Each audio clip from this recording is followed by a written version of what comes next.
नमस्कार। कल इंडिया के फॉरेन मिनिस्टर जयशंकर साहब ने बोला कि हमारी में जो टेरिटरी है, मतलब बॉर्डर है, वो फ्रेजाइल है, साथ-साथ डेंजरस है। मतलब चाइना के साथ जो सिचुएशन है बॉर्डर पे, वो फ्रेजाइल है और डेंजरस है। जयशंकर साहब यानी कि फॉरेन मिनिस्टर, उन्होंने भी इस चीज को बहुत सीरियसली लिया। इसी बात करने के लिए हमारे साथ चाइना एक्सपर्ट सुमित जैन साहब, इनको आप अच्छी तरह से जानते हैं, हमारे साथ बहुत बार आ चुके हैं। सुमित जैन साहब चाइना के इन्स एंड आउट, चाइना की पोटेंशियल, चाइना की पावर, चाइना की हर चीज को जानते हैं। सर, बहुत बहुत स्वागत आपका हमारे शो में। सर, पहली चीज, क्या चाइना के साथ हमारी सिचुएशन फ्रेजाइल और डेंजरस है, जो जयशंकर साहब बोल रहे हैं, या जयशंकर साहब मतलब वो ओवर एस्टिमेट तो नहीं करते, लेकिन as a defence, as a foreign minister, उनको बहुत सारी चीजें समझनी भी पड़ती हैं और बोलनी भी पड़ती हैं। क्या सिचुएशन है हमारी चाइना बॉर्डर पर? राहुल भाई, नमस्कार। और आपके सुनने वालों को भी बहुत बहुत थैंक यू। तो ये बार बार एक रिक्वेस्ट आता है कि चाइना के बारे में बताया जाए, बिकॉज चाइना के बारे में इंडिया के अंदर इंटरेस्ट तो है लेकिन इंफॉर्मेशन नहीं है। सो अभी आते हैं आपके उस क्वेश्चन के ऊपर कि जयशंकर जी का statement. You have to understand one thing, he is a foreign minister और वो चाइना में रहे हुए हैं, उनको चाइना के इनसाइड आउट पता है। तो अगर उन्होंने स्टेटमेंट दिया है, इट इज बिकॉज एक वो फॉरेन मिनिस्टर है, he understands things, and secondly he has to give a statement because हमारे बॉर्डर के ऊपर यस थोड़ी सी टेंशंस हैं, but you have to also understand one thing कि मोदी जी हैं और उन्होंने पहले भी इनके नाक नाक पे घूंसे मार के ना इनके नाक पे से खून निकाला हुआ है मोदी जी ने, और चाइना अच्छी तरह से देख चुका है वो चीज को। इसलिए आपको डरने की जरूरत नहीं है। मोदी जी हैं तो कुछ भी होने वाला नहीं है। ये तो हो गया ground reality. Now let us come to this question कि बॉर्डर पे क्या हो रहा है। अब इस चीज को समझने के लिए मैं आपको दो चीजें समझाना चाहता हूं। पहला कि मोदी जी का नाम क्या है, नया नाम, और राहुल गांधी का नाम क्या है। These two things you have to understand also. Rahul Gandhi का क्या नाम है ये आपको पता है। पूरे इंडिया में लोग किस नाम से पुकारते हो रहे। पप्पू, पप्पू मैं बोल देता हूँ, जर्नलिस्ट हूँ, बोल सकता हूँ, लोग बोलते हैं। तो लोग बोलते हैं कोई रीजन होगा। आज मैं आपको वो भी प्रूव करूंगा कि उन्हें पप्पू क्यों बोला जाता है। एंड मोदी सुब्रमण्यम जी का, सुब्रमण्यम स्वामी साहब ने बोला था पहली बार। जिसने भी बोला था, thank you so much to them because he's proving himself to be the perfect Pappu of the country. And Modi ji को नया नाम दिया है चाइनीज ने, उसका नाम है मोदी जाओशिंग। ना जाओशिंग का मतलब क्या होता है? जाओशिंग का मतलब होता है, एक आपने कभी जैकी चैन की मूवीज देखी है पुरानी?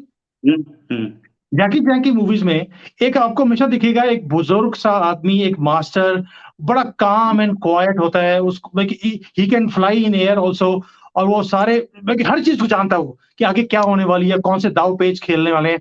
तो मोदी जी को उस नाम से पुकारा जाता है, means a master who knows, who can see the future. And ये क्यों, अब मैं ये क्यों बता रहा हूं आपको। अब देखिए मोदी जी के ऊपर ऊपर वाले की ऐसी कृपा है कि उन्होंने किसको चूज किया है as a foreign minister, Jaishankar ji को, जो कि चाइना में बहुत से देर तक यहाँ पे रहे हुए हैं, यहाँ पे काम किया हुआ है। वो चाइनीज कल्चर को और इनकी साइकोलॉजी को अच्छी तरह से समझते हैं। राइट। अब आते हैं हम पप्पू जी के ऊपर। उनको पप्पू क्यों बोला जाता है? पप्पू का मतलब होता है मैं तो हर चीज में फेल हुई, सामने वालों को भी मैं फेल करने वाला हूं। अब उन्हें क्वेश्चन पेपर और आंसर शीट दोनों दी गई चाइना की तरफ से, और उन्होंने पेपर भी लीक कर दिया और आंसर शीट भी लीक कर दी। अब मैं समझाता हूं कैसे। अब हुआ क्या है, चाइना ने पप्पू को चूज किया है कि अभी इलेक्शंस आने वाले हैं, अगले 15-16 महीने में शायद इंडिया में इलेक्शंस हैं। अगले 10 महीने 12 महीने तक एक नैरेटिव चलाओ, और इंडिया की जो दो स्ट्रेंथ्स है मोदी जी की, उन दोनों को वीक करो। मोदी जी की दो स्ट्रेंथ्स क्या है? पहला, he is a very strong prime minister, and दूसरा, he is not corrupt like Rahul Gandhi and his family. और राहुल गांधी के अगर आप रिसेंटली स्टेटमेंट्स देखोगे, उनके दो ही अटैक्स हैं मोदी जी के ऊपर। पहला, Modi is a weak prime minister और चाइना से डरते हैं, और दूसरा, ही इज करप्ट और उन्होंने अदानी के साथ मिलकर बहुत बड़ी कोई करप्शन की गेम शुरू की हुई है कंट्री के अंदर। आपने देखा होगा उनका जो अटैक है मोदी जी के ऊपर, वो 2 ही पॉइंट्स के ऊपर, और ये नैरेटिव 10-12 महीने, 15 महीने चलने वाला है इलेक्शन तक। This is one. Second statement of Rahul Gandhi is, Jaishankar ji को चाइना के बारे में कुछ पता ही नहीं है। वो एक फॉरेन मिनिस्टर जो कि एक राजदूत बनकर चाइना में बहुत देर तक रहे हुए हैं, उन्हें चाइना के बारे में कुछ नहीं पता, राहुल गांधी को मालूम है। अब ये नैरेटिव्स क्यों चलाए जा रहे हैं? So that a ground is created in India कि लोगों को लगे कि yes, something must be there. और जैसे ही इलेक्शंस का टाइम आए, उससे पहले चाइना एक सरप्राइज अटैक करेगा, बॉर्डर के ऊपर कहीं भी करे, ताकि हमारे कुछ जवान मारे जाएं, कुछ लोग मारे जाएं। और देन एक इमेज जो इतने देर से लोगों के दिमाग में राहुल गांधी बैठा रहे हैं कि प्रधानमंत्री वीक प्रधानमंत्री हैं, और जयशंकर जी को चाइना के बारे में कुछ भी पता नहीं है, लोगों के दिमाग में वो बैठ जाएगा, राहुल गांधी वाज राइट। और ये एक ऐसा टूल किट है जो चाइना बना चुका है, और राहुल गांधी पप्पू ने वो ओपन भी कर दिया, question paper and answer sheet दोनों खोल भी दी। आपको डॉट्स को जोड़ना पड़ेगा। This is the psychology of China. जब तक आप चाइना की साइकोलॉजी को समझते नहीं है, तब तक इसका आंसर और इसका सॉल्यूशन आप निकाल नहीं सकते। बट ऊपर वाले की, मोदी जी के ऊपर इतनी बड़ी कृपा है, I am sure that he knows what China is thinking. और हमारा भी गुड लक है कि हमारे पास पप्पू जैसा बेवकूफ है, जो पहले ही क्वेश्चन पेपर और आंसर शीट खोल भी देता है सामने वाले की।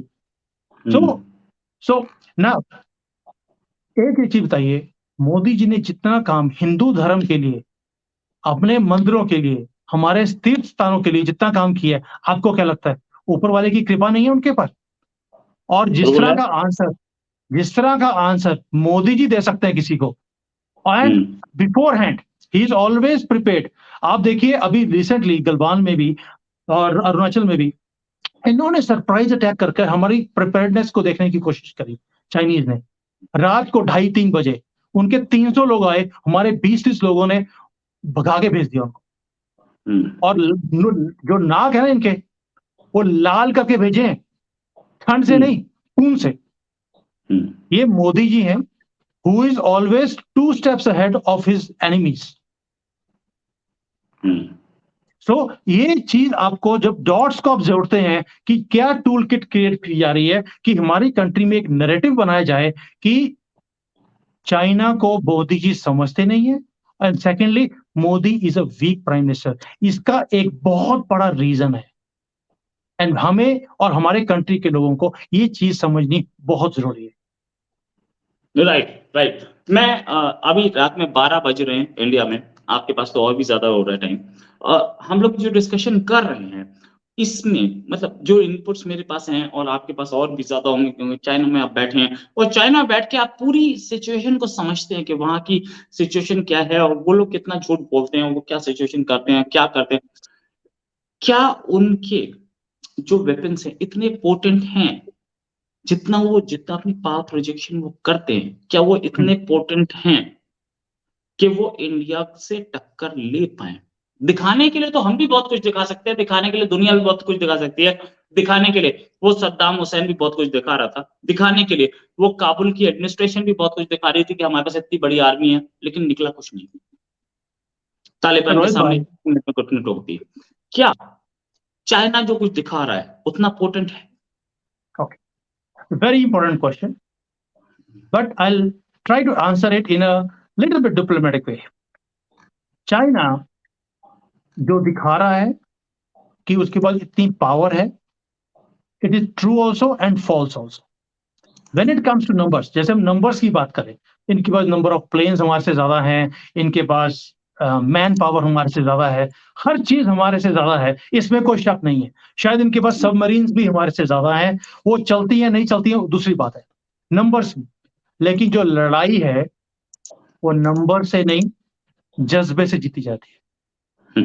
आप पहले समझिए बात को, युद्ध जो है वो नंबर से नहीं होता है, जज्बा चाहिए।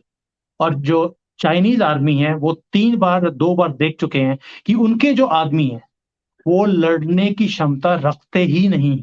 अब उसका रीजन क्या है? उसका रीजन है वन चाइल्ड पॉलिसी। जो इनका एक ही बच्चा करना है। इनसे यहाँ पर भी लड़के का क्रेज ज्यादा है लड़की से ज्यादा।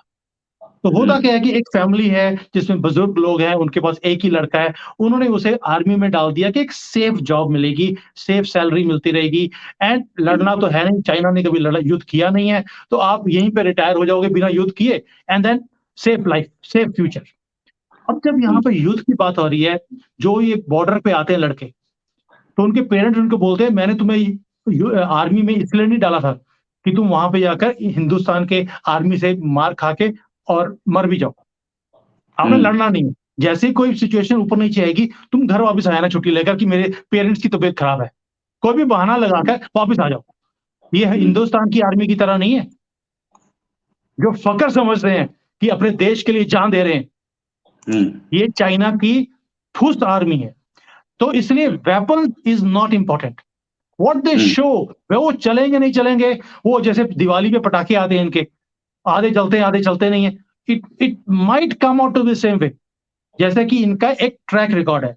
लेकिन क्योंकि कभी टेस्ट ही नहीं हुआ कहीं भी, पूरे वर्ल्ड में कहीं भी ये लड़ाई नहीं किया इन्होंने, कहीं युद्ध नहीं किया, कभी टेस्ट नहीं हुआ, किसी को बेचा नहीं है, तो इसकी ऑथेंटिसिटी तो तभी आएगी जब ये युद्ध में आएंगे। इसलिए वो चलेंगे नहीं चलेंगे ये वक्त बताएगा, बट जज्बा कहां से लेकर आएंगे? रोते हुए की शक्ल देखी है आपने इनकी?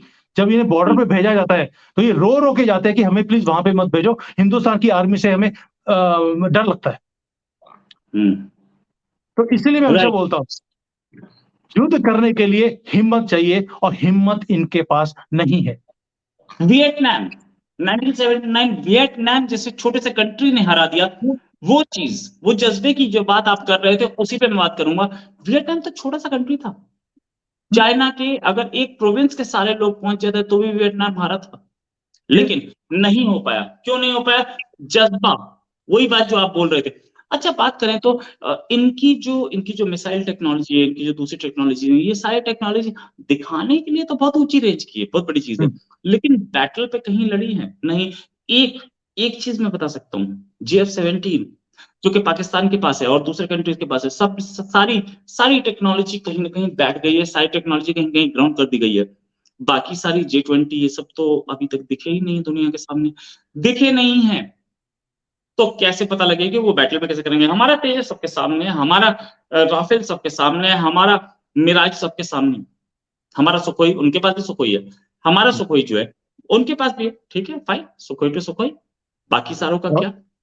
इस पे बात करेंगे तो क्या इनके जो एयरक्राफ्ट कैरियर्स हैं वो रिवर्स टेक्नोलॉजी या चोरी या नकल, वो पोटेंट हैं, वो लड़ने के काबिल हैं, या सिर्फ दिखाने के लिए हाथी के दांत? रोहित भाई, JF-17 जो पाकिस्तान के पास है, JF का मतलब क्या है? जंग फाइटर। सही बोला। तभी वो उड़ता भी नहीं है, ना तो उड़ता है ना चलता है, धक्का लगा के चलाना पड़ता है उसको, उसका नाम भी JF है, जंग फाइटर। तो इसलिए इनका जितना भी सामान है वो वैसा ही निकलेगा जैसा कि पाकिस्तान को दिया गया है, वो भी इनके हाथ में पप्पू बन गए हैं। आप प्लीज समझिए, JF फाइटर्स दुनिया में कहीं भी किसी भी कंट्री ने आज तक ऑर्डर किया है, इन्होंने बहुत कोशिश करी है कि पिछले 20 साल में या 15 साल में उसको बेचने की आउट ऑफ पाकिस्तान, बट वो कहीं भी बिका नहीं है। There is some problem in their flying technology, in their in everything. So you have to understand the one thing कि हमारे पास क्या है, हमारे पास नंबर्स नहीं है। हमारे पास नंबर्स क्या है? राफेल है, 20-25 राफेल होंगे, 23 राफेल्स हैं, कुछ मिराज हैं, कुछ ओल्ड टेक्नोलॉजीज हैं, everything, but we have Tejas which is time tested now, light aircraft है, ऊंची पहाड़ियों पे आराम से उड़ सकता है, अटैक कर सकता है। So we have that technology, और हमारी खुद की डेवलप की हुई है, रिवर्स इंजीनियर्ड नहीं है। अब कोई चीज हम भी समझते हैं ओरिजिनल ओरिजिनल रहेगा, हमने पहले भी बात किया था, कॉपी कॉपी रहेगा, उसके अंदर कोई ना कोई लकूना ऐसा जरूर रहता है जो कि उसे जब टेस्ट किया जाएगा एक्चुअल सिचुएशन में वो उस लेवल पर नहीं पहुंच सकता जो कि आपकी खुद की डेवलप की हुई चीज हो। सेकेंडली, जब आप रिवर्स इंजीनियरिंग करते हैं, आप हार्डवेयर को तो रिवर्स इंजीनियर करके उसे कॉपी कर सकते हैं, सॉफ्टवेयर की रिवर्स इंजीनियरिंग कैसे करेंगे? और इंडिया का एज हमेशा ही सॉफ्टवेयर के ऊपर रहता है। क्यों? पूरे दुनिया में सॉफ्टवेयर इंजीनियर हिंदुस्तान से जाते हैं। आज की डेट में अगर चाइना भी कोई सॉफ्टवेयर डेवलप कर रहा है, तो उसके सॉफ्टवेयर डेवलपमेंट के लिए उन्होंने इंडियंस को एम्प्लॉय किया है। उन्हें 5-5, 10-10 गुना सैलरी दी जाती है कि आप यहाँ बैठकर हमारे सॉफ्टवेयर्स को डेवलप करो। But again, you can not develop softwares. Hardware तो आप कॉपी कर लोगे। तो कहीं ना कहीं वो लकूना इनको भी मालूम है कि हम दिखाने के लिए नंबर्स दिखा सकते हैं, लेकिन यूथ रेडी ये कंट्री नहीं है। आप सोचिए, अगर ये यूथ रेडी होते, अब तक ताइवान के ऊपर कुछ इतने सालों से लगे हुए हैं कि इसे हमने टेक ओवर करना है, नहीं कर पाए। राइट। और जब से मोदी जी आए हैं, 1 inch, I am telling you right now on live TV right now video, 1 inch भी ये हिंदुस्तान का नहीं ले पाए। इन्होंने सब तरह के धोखेबाजी, रात को अटैक, ये कर वो कुछ भी करके ये 1 इंच भी ले नहीं सके। Why? Because they are not ready, either militarily, either जज्बे में या हार्डवेयर में। Right, right, right. अभी सुमित जी, अब मेरे 2 दोस्त हैं, बचपन के दोस्त हैं, उनके साथ अभी मैं एक जगह बैठा हुआ था, दोस्ती कर रहा था। दोस्ती में मतलब मीटिंग थी, फैमिली थी दोनों के साथ। अनु दुआ, पुनिधीर, वो दोनों के दोनों अपना बिजनेस करते हैं, उनसे कोई मतलब नहीं इस इंटरनेशनल पॉलिटिक्स। वो भी यही बोल रहे थे, दोनों के दोनों चाइना जाते रहते हैं और कुछ बिजनेस है उनका। वो भी यही बोल रहे थे, यार चाइना दूर से बहुत अच्छा दिखता है, वहां पहुंचो तो उसकी टेक्नोलॉजी जो है वो हमसे इंफीरियर दिखती है। प्रोडक्ट बड़ा अच्छा बनाता है, नो डाउट ऑफ इट, सस्ता बनाता है क्योंकि लेबर सस्ती है, लेकिन लॉन्ग टर्म में उसका मामला टिकाऊ नहीं है, वो टिकता नहीं दिखता। हम अभी इंपोर्ट कर रहे हैं उससे, लेकिन 10 साल बाद हो सकता है हम सारी चीजें चाइना को एक्सपोर्ट कर रहे हो। दोनों के दोनों चाइना इतने विजिट मारते हैं कि मतलब मैं क्या बताऊं, साल में 3-4 विजिट जरूर लगते हैं।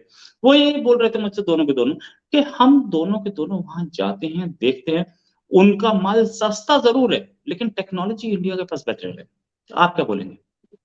देखिए रोहित भाई, मैं हमेशा बोलता हूँ, क्योंकि मैं एक बिजनेस कंसल्टेंट हूँ, मैं रोज लोगों से मिलता हूँ, बिजनेस कम्युनिटी से मेरा वास्ता रहता है।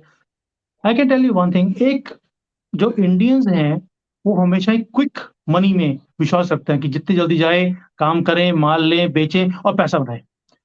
ये चीज, इसी चीज ने चाइना को खड़ा भी किया है। और हम लोग क्या करते हैं, यहाँ से इंडियन आते हैं।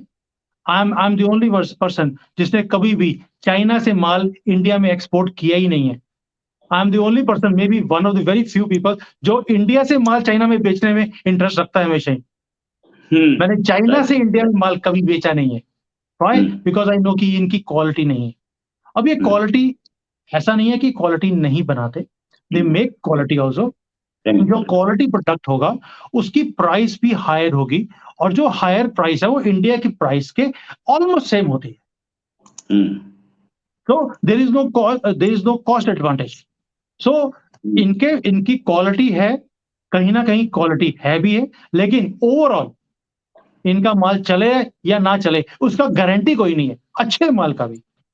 बस जबकि इंडिया का माल का ये चीज है, अगर मेड इन इंडिया लिखा हुआ है वो माल गारंटी वाला ही होगा। और ये लोग भी समझते हैं। आपको जान के खुशी होगी, कोविड के टाइम पर, यहाँ पर इतना कोविड के टाइम था, जो इंडिया की कोवैक्सीन है वो ब्लैक में बिकी है यहाँ पर। बिल्कुल, और इतनी ब्लैक में बिकी है कि गवर्नमेंट को बैन करनी पड़ी कि अगर किसी लोगों ने, जितने भी लोग आए वापस, उन्होंने अपने दोस्तों को बोला कि आप इंडिया से आ रहे हैं, प्लीज हमारे लिए कोवैक्सीन ले आइए या टेबलेट्स ले आइए। और गवर्नमेंट को पता लगा तो उन्होंने बैन कर दिया। अगर किसी के लगेज में मिला तो यू विल बी प्रोसिक्यूटेड, उनके ऊपर जेल भी हो सकती है कि अगर आप इंडिया की वैक्सीन लेकर आते हैं, क्योंकि इनकी वैक्सीन कंप्लीटली फेल है। कंप्लीट फेल है, बिल्कुल बिल्कुल।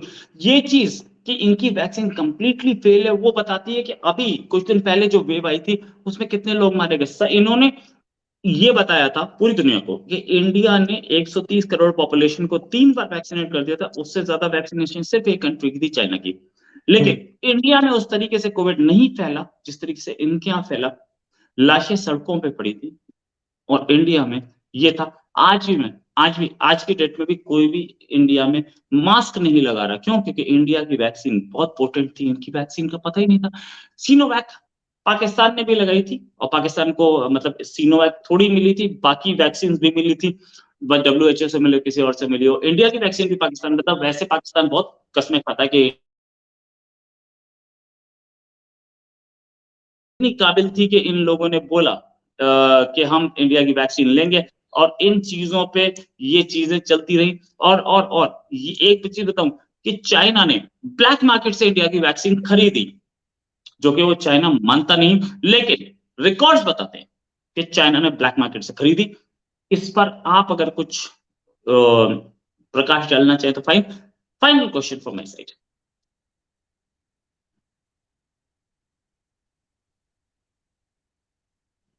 या Yes, what is the question? My question is कि चाइना ने इंडियन वैक्सीन खरीदी ब्लैक मार्केट से, ऐसा लोग बताते हैं, मैं तो वहां हूं नहीं। ब्लैक मार्केट से इंडियन वैक्सीन खरीदी, और this is my final question कि ये वैक्सीन खरीदी गई और लोगों को एडमिनिस्ट्रेट की गई, लेकिन वो एडमिनिस्ट्रेट कॉमन पब्लिक को नहीं की गई, वहां की एलिट को की गई, जिन्होंने किसी को कानो कान नहीं बताया हमें इंडियन वैक्सीन लगी थी, लेकिन लेकर के वो खुश हो गए। और पब्लिक को, जिनको मरने के लिए उन्होंने छोड़ रखा है पहले से, उनको सीनोवैक लगा दी है, दूसरी चाइनीज वैक्सीन लगा दी। ये खबर और ब्लैक मार्केट से खरीदना कितनी सही खबर थी? रोहित भाई, मैंने खुद ने सुनी है न्यूज कि गवर्नमेंट ने एलिट्स को लगाने के लिए और अपने जो टॉप मैनेजमेंट है उसको लगाने के लिए इन्होंने इंडिया की कोवैक्सीन ली है ब्लैक मार्केट से। ये न्यूज मैंने सुनी है, इंफॉर्मेशन मैंने सुनी है, बट वो कितनी सच है वो चाइना की मार्केट में नहीं आई। द ओनली न्यूज इज कि इंडिया की वैक्सीन नहीं, क्योंकि इन्होंने प्रोपेगेंडा ये लगाया था कि इंडिया की वैक्सीन ठीक नहीं है, जबकि पूरी दुनिया मान चुकी है आज की डेट में कि हमारी जो वैक्सीन है वो 95-98% इफेक्टिव है इन एनी वेरिएंट। और इन्होंने यहाँ पर प्रोपेगेंडा किया था कि इनकी वैक्सीन अच्छी है, जबकि इंडिया की वैक्सीन इतनी इफेक्टिव नहीं है। एंड वो कितनी इफेक्टिव हम देख चुके हैं कि इनकी जितनी मर्जी वेव्स आई हैं हमारे ऊपर कोई भी फर्क पड़ा नहीं है। So as far as the authenticity is concern, I can not prove it कि ऑथेंटिक है कि नहीं है, but yes, this news was there in the market. And now how can I prove it? Only in one way, कि अगर local आदमी मेरे ऐसे बंदे को भी, या कोई भी इंडिया से आ रहा है, कहीं से भी आ रहा है, उनको बोल रहे थे प्लीज अगर आप आ रहे हैं मेरे लिए 1 या 2 बॉक्सेस आप ये वैक्सीन की में ले आइए, हमारी फैमिली को इस वैक्सीन की जरूरत है। How do they know? Common people को कैसे पता है कि इंडिया की वैक्सीन इतनी इफेक्टिव है, जबकि अगर इनकी गवर्नमेंट फ्री ऑफ कॉस्ट इन्हें इंजेक्शन लगा रही है, and people are still saying कि मुझे यार यहाँ का वैक्सीन नहीं, मुझे आपकी कंट्री का वैक्सीन चाहिए, तो कुछ ना कुछ तो रीजन होगा ना। जो कॉमन आदमी हमारी वैक्सीन को डिमांड कर रहा था, इवन दो कि उसे पता है कि अगर किसी को पकड़ा गया तो गवर्नमेंट उठा के ले जाएगी उनकी। बिल्कुल सही, बिल्कुल सही, बिल्कुल सही। Thanks a lot Sumit ji for joining us. और इनसाइट चाइना की अगर कोई देता है तो आप ही दे पाते हैं, क्योंकि आप वहां इतने साल से हैं, और बिल्कुल सटीक जो आप बोलते हैं 1 साल बाद, 2 साल बाद, 6 महीने बाद, 3 महीने बाद सच निकलता है। Thanks a lot for joining us, और उम्मीद है जल्दी एक लाइव आपके साथ और करेंगे, एक प्रोग्राम आपके साथ और करेंगे। अभी के लिए नमस्कार, धन्यवाद, जय हिंद। जय हिंद।